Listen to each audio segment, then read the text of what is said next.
big question when I say, think of a car that's pure power, aggression, and absolute peak behavior.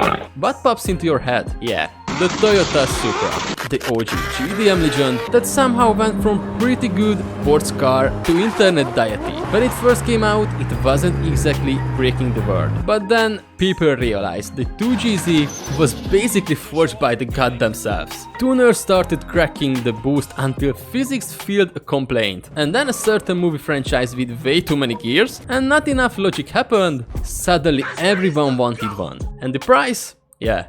Let's just say, your bank account starts crying before you even open Facebook Marketplace. But here is the real question. Today, if you are lucky enough to live in Japan or parts of the US, you can still spot an MK4 on the street every now and then, usually making suspicious turbo noises. But when does that stop? When does the Supra stop being a street car and became something you only see behind valve drops, at car museums or hidden inside $1 million climate-controlled garages? Toyota built roughly 45,000 MK4 Supras between 1993 and 2002. About 38,000 were right-hand drive, while only around 7,000 left the factory as left-hand drive cars, making the US and European versions significantly rarer. Fast forward to today, based on registrations, exports, insurance records, and the depressing amount of crash completion I've watched, I'd estimate somewhere between 28,000 and 34,000 MK4 Supras still exist worldwide. Sounds like a lot until you realize they fall into three very different groups. The first group, museum pieces. The owners wipe the dust off with microfiber clothes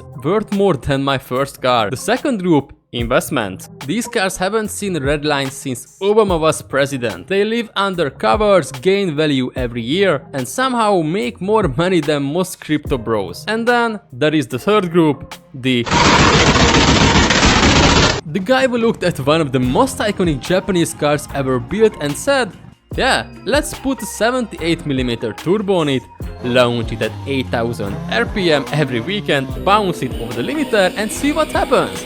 Honestly, respect. They are also speedrunning the extinction of the species, because every year some get wrapped around trees, some disappear into shipping containers, some became drift missiles, some get stripped for parts, some simply rust away, and every clean original Supra became even more valuable, which means fewer owners are willing to actually drive them. It's a weird cycle.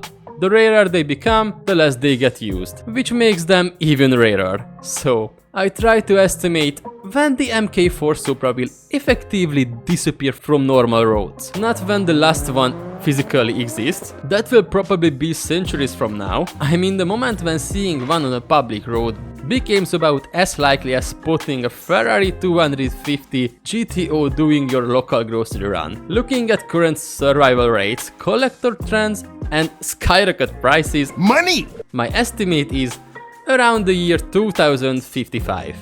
By then, most surviving Supras will probably be worth several $100,000. Many will live in private collections or the occasional cars and coffee where everyone is too scared to park next to them. Will you still hear? Maybe, once or twice a year. But the days of random highway pulls, those will mostly be a history, which is honestly kinda sad. Because despite everything, I actually like the